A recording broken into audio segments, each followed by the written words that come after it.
Welcome to Creation in the 21st Century. I'm your host, Carl Baugh, founder and director of the Creation Evidence Museum in Glen Rose, Texas. The title to today's program applies to your life, to your mindset, to your purpose in life. Is evolution true? Part 2. Here's the reason there's part 2. My special guest on the program was so intriguing, had so much information, that we just had to share it for another program. This is some of the most vital information you will ever receive. Is evolution true? Now, we're not asking this question to a fellow down the street who might be biased and who's never had a chance to examine the evidence. Our guest today is a world-class scholar. We're going to learn about what he does, what he has done, and what he wants to do to invest in your life. I'm happy to welcome my friend and brother, Dr. Joseph Mastropaolo, PhD. It's a delight to have you back on the program. Thank you very much, Dr. Baugh. I have interviewed and had as guest on the program some of the very finest scholars alive, but I must admit, what you had to say on the last program was some of the best information, hardest hitting, factual information that's ever been exposed on this program. Thank you very much. Thank you for being on the team. I'm delighted to be on your team. Now, you're a space scientist. Your specialty is kinesiology. Would you explain to this audience what kinesiology is? Kinesiology is the study of biomechanics, how we move, and how we perform once we're in motion. And I also specialized in physiology for my postdoctoral research fellowship. Marvelous. This involves the central nervous system, the peripheral nervous system, the autonomic nervous system, the musculature, the metabolism, the function of the brain, all the way to the little toe. Correct. And not only have you studied in that area, you have been recognized as a master in that area. In fact, I like your name, Mastropaolo. You probably have a relationship to a master who taught one of the world's great scholars of the past, correct? Well, that's the family story. I like it. Tell us, tell us. The family story is that Michelangelo had a teacher whose name was Paul, and in Italian, the teacher part would be called Mastro, and the Paul would be Paolo. So his name was Mastropaolo.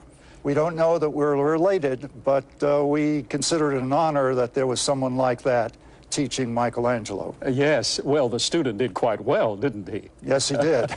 Now, you actually taught at the university level for 26 years, is that correct? That's correct. And you were the primary research scientist in the space program for the Douglas aircraft company? I worked for McDonnell Douglas, and I worked in their space research facility, and we were working at the time on a manned orbiting laboratory. I also did some work on what they called the Manned Orbiting Animal Research Laboratory. They abbreviated that MOARF. And so I had experience researching what was necessary for humans out in space and also for experimental animals. Yes, and you published in the peer-reviewed technical journals. How many articles have you published? 22 peer-reviewed articles in science journals. Marvelous. And you were intimately involved in a world-class experiment that most of us saw, appreciated, admired, but you were the research scientist on this. Tell us about crossing the English Channel. That was called the Gossamer Albatross Project, which was for a $220,000 prize offered by the Royal Aeronautical Society for the first man-powered aircraft without any kind of assistance that would fly strictly by human power across the English Channel from England to France. Did you succeed? We succeeded with the new theory that I employed in training the pilot. I may not have told you this before, but we had a very loose relationship on the project. I wasn't allowed to give the pilot orders. So what I did was, in an 80-mile bicycle race, I beat the third backup pilot and became third myself. Having done that, I then set a record on the bicycle ergometer, which the #1 pilot felt obliged to break. In the process, he was using my methods to break the record. And then I set another record for a longer period of time, which he also broke, and then finally set a record for 2 hours, which he broke. And then I had to employ the theory in a way I'd never employed it before, wasn't sure it would work, but did, and broke his record. And we immediately were asked to fly right after that. So it was perfect psychologically. He was the #1 pilot, but I had the record. I was twice his age. If he failed, he knew that he probably wouldn't be given another chance. So it was a wonderful kind of psychological situation to have him in. And he succeeded, but not without an enormous amount of difficulty. The head of the project asked me, he said, "Joseph, how long can he last? He may run into headwinds just before he gets to France." And I went to my data, because I keep track of every training exercise and so on, and I said he can last 170 minutes at the power to fly. He landed in 169 minutes, and they opened the canopy, and he fell out. He said he couldn't have gone another stroke. Incredible. But then afterward, now, I hope this audience understands what you're getting. Here is a man who's published in the medical literature, in the technical literature, 22 peer review articles, who actually taught the best available in a new breakthrough technology. And not only did you show him how to succeed beyond his previous abilities, you then flew the English Channel using your insight. Is that correct? Well, I wish that I had, but actually we weren't allowed to. But once we got back to the United States, we were given the opportunity of flying in that aircraft, and I did fly it. So that was an experience that I'll remember for the rest of my life. Well, now we are getting in on this experience. The reason for having this world-class scholar on the program today is he knows things about the human physique and physiology, about biology, about the function of living systems. Dr. Mastropaolo, have you ever been an evolutionist? Yes, I was, for most of my life. I always wanted to be a scientist. When I went to school, I was told rather early in my career that I had to make a choice. I would have to leave my faith to one side, thinking that the Bible was just a bunch of stories, and study science, and science said that evolution was correct. I never questioned it. I trusted my teachers. I looked at my biology book. I saw that parade of monkeys to chimpanzees to humans, and I thought they surely wouldn't be deceiving us. I thought that surely is the truth. And so for many years, I was an evolutionist.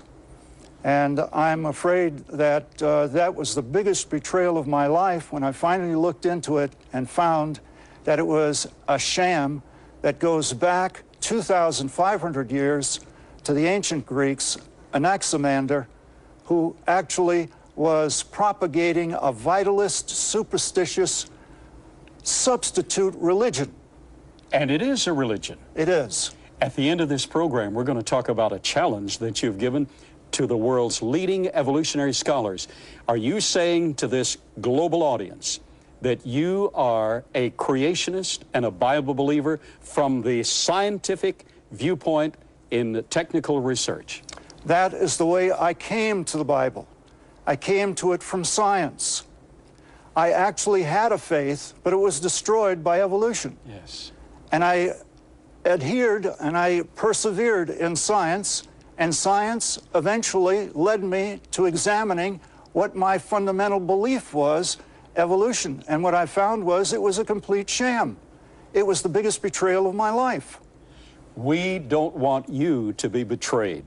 In the last program, Dr. Mastropaolo led us through an incredible series of factual data showing that evolution cannot be true, that creation is the only scientific answer to living systems and the structure of the universe. Now let's take it beyond that and take advantage of every single moment. Would you pick up where you left off last time? I think we were talking about Eoanthropus dawsoni. Yes, this was the Piltdown forgery.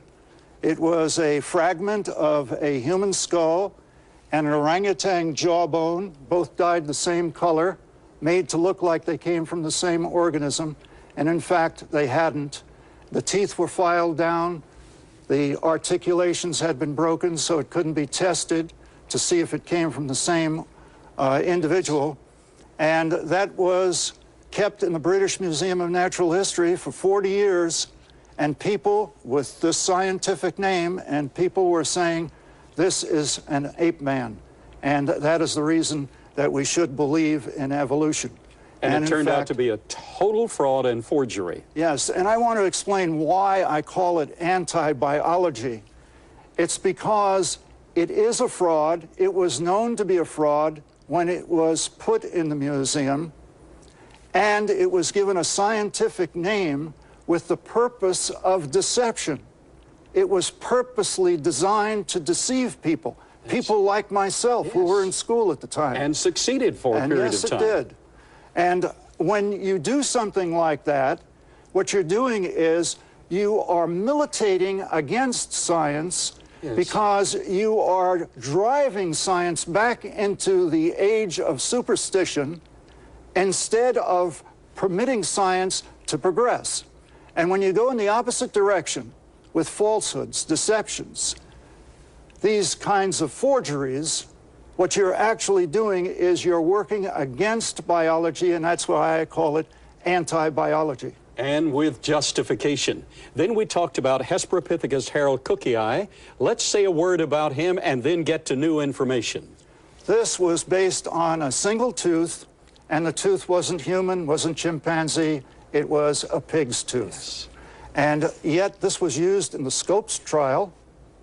Oh, yes. To get evolution introduced into the public school system in the United States. And you might find evolutionists to this day saying that the evolutionists prevailed in that trial, but they prevailed with false data. And from a single tooth, I think this appeared in the London Sunday Times, this sketch, not only the tooth, but the entire man, his tools and ability to use them, his family, his domestication of available creatures nearby, an absolute fraud. Absolutely a fraud. So we can go on then, because this came out about the 1920s, and here we have something in which they used a living person as a missing link ape man. It was actually an African pygmy by the name of Otabanga. His family was murdered when he was taken prisoner. He was brought to the United States. He was exhibited in the Bronx Zoo in the monkey house of the Bronx Zoo. Incredible. Before 40,000 spectators per day. 40,000 per day? Yes. And they were being told that he is no more than apes or monkey. And when the religious leaders of New York City made a wonderful and very strong objection to using this noble individual in such a mean way, they silenced him, the New York Times did, by saying that evolution is in the textbooks of all the schools. And evolution is no more debatable than the multiplication system. And he is no more than monkey or apes. And that's the way they silenced the opposition. But he was a noble individual. A noble individual that was abused to suicide, because when he no longer could make money for them, he was abandoned. And he had no way of earning his passage back to Africa. And the result was that he saw no meaning to his life and committed suicide. His family murdered, he abused to suicide, and none of the evolutionists responsible were ever punished. And probably never admitted any misdeed. Probably not. Oh, this is such valuable information. Take us beyond this. Well, I then get into a study which is kept from the eyes of students. It's called the Oxnard Scientific Study. It was a multivariate statistical analysis on fossil bones, human as well as other organisms. It was a computer multidimensional rotation with matrix algebra. And the conclusion was, from all of this information and the way that it was analyzed, man is quite separate from non-human species. Yes. Ape men must be frauds or forgeries is essentially what this study says. And incidentally, this audience needs to know that all of this data that this eminent scholar has put together is available in a booklet. Just contact the Creation Evidence Museum. We'll get you in touch with him. You need this information. Take us further, please. This came out in the year 2001. It supposedly was on the basis of this toe bone. And it said in Time magazine, this toe bone proves the creature walked on two legs. I became very curious about how you could discern, because I have a background in biomechanics, how could you discern from one of three bones in one toe that the creature actually looked like a chimpanzee, incidentally, with blue eyes. Oh. With blue eyes. And doesn't he look vaguely like this Piltdown yes. forgery? Yes. And I became very curious about this, so I analyzed this bone. And this is the way I analyzed it. Incidentally, I don't believe another scientist in the world has done an analysis like this. But I put end lines on this bone in an objective way, side lines, and got a central axis. Then made measurements to the borders and made comparisons. This is the bone in question.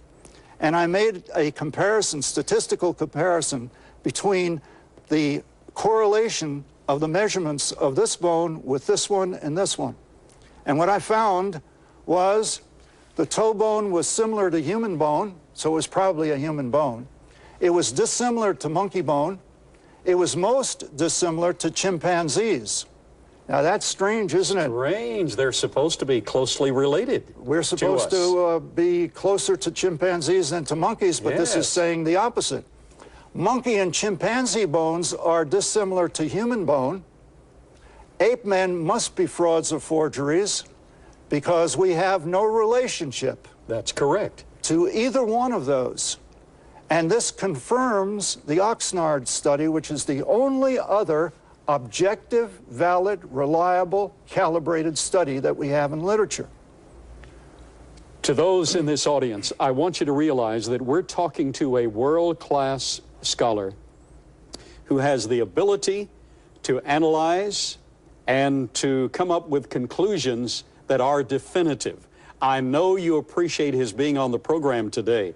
And we're going to learn in a few moments, he has challenged the leading educational evolutionists of our generation, some 44, 45 of them, to appear in court, challenging the evolutionary hypothesis, attempting to show that either evolution is religious or creation is religious.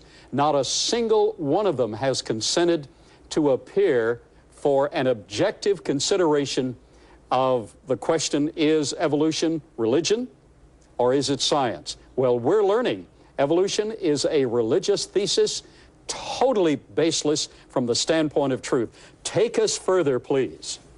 Well, what I've done here is put together some of these data, the historical records that we have from Genesis, the time of the flood, and then what we have from the Bible, which is a decline in the longevity of people from about 900 years to about 70 years, about the time of David. And then I show that the graph is cut. And what we have here are the medically verified new genetic disorders that document devolution. They refute evolution. And what I've done is I've put these down and then drew a dotted line to the beginning of the flood. Now that dotted line is inference, what I call Certainly. inference. I have no scientific evidence for that, but it is a possible explanation Yes. based on scientific evidence and historic records. And this is scientific data that we need to repeat to this audience for this program. We talked about it at length on the first program. Since 1966, how many new genetic disorders have been discovered that are actually new? We're in a mushroom of depravity and decay. How many new genetic disorders? Well, starting in 1966, there were 1,487, and they increased, as you see, to beyond 15,000. In just that short span of some 40 years.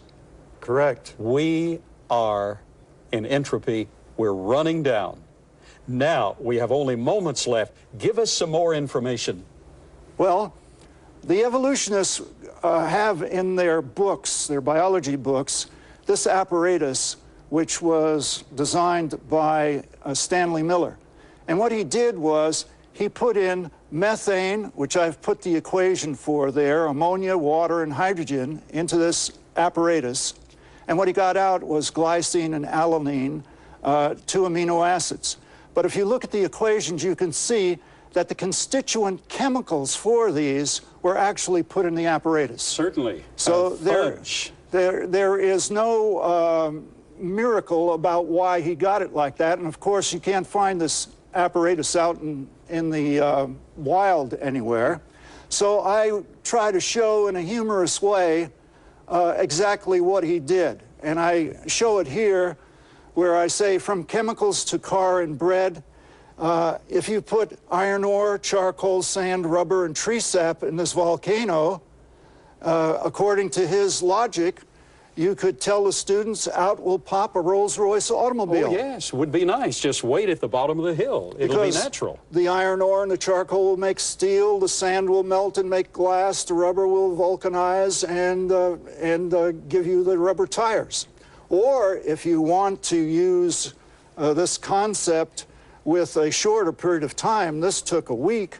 If you just want to do it in 3 or 4 hours, you put flour, water, and salt and yeast in this apparatus, and out will pop the bread. Oh, wouldn't that be nice? According to his logic, those would be evidences for automobiles and bread to have evolved millions of years ago on the Earth. You know, corollary to that, I'll just mention briefly, quite often before an audience, I take a can of Campbell's soup.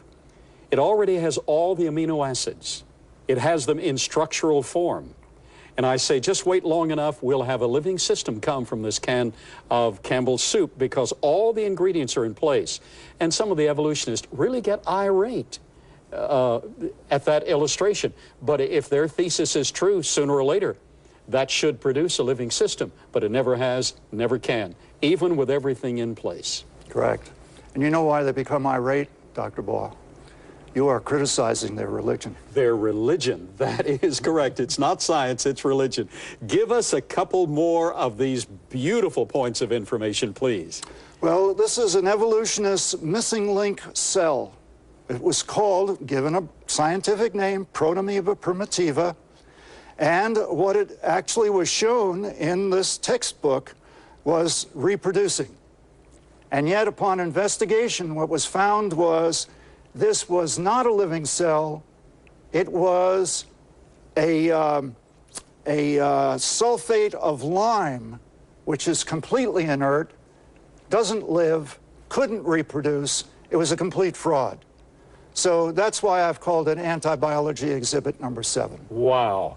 We have about a minute and a half. Can you give us this illustration? Would you come back for one more program? This audience is just left on the edge of their seats. Will you do that? I would be honored to do that, Dr. Baugh. Can you give us in a nutshell this illustration and we'll close? This is what the evolutionists used in the 1800s. It's called their lowbrow to highbrow progression. And they show fish, snake, crocodile, bird, dog, monkey, idiot, savage, Mongolian, Caucasian. And this is supposed to be their sequence of evolution. And of course, it came from a book which is called Madness in America. And that, I think, says what it really is. It says it quite well.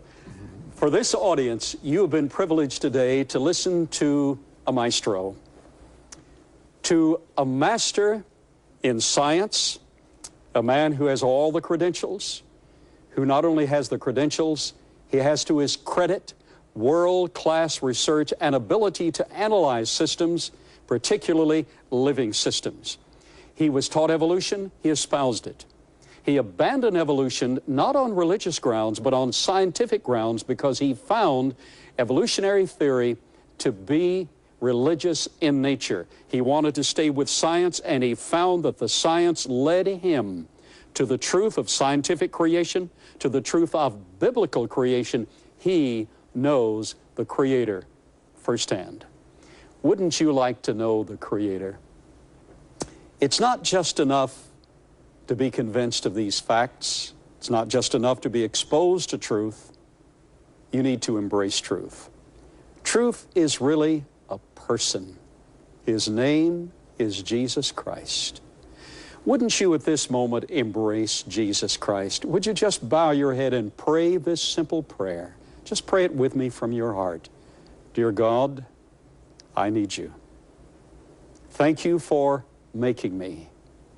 But I'm a fallen creature. I've sinned. I need your forgiveness. This very moment, I ask Jesus Christ into my heart right now. Lord Jesus, come in. Cover me with your blood. Save me forever, I pray. I'll serve you with all my heart. In Christ's name, amen. My friend, if you prayed that simple prayer, the God of the universe stepped into your heart. Now you're a new creature. I challenge you to walk with the Creator of the universe.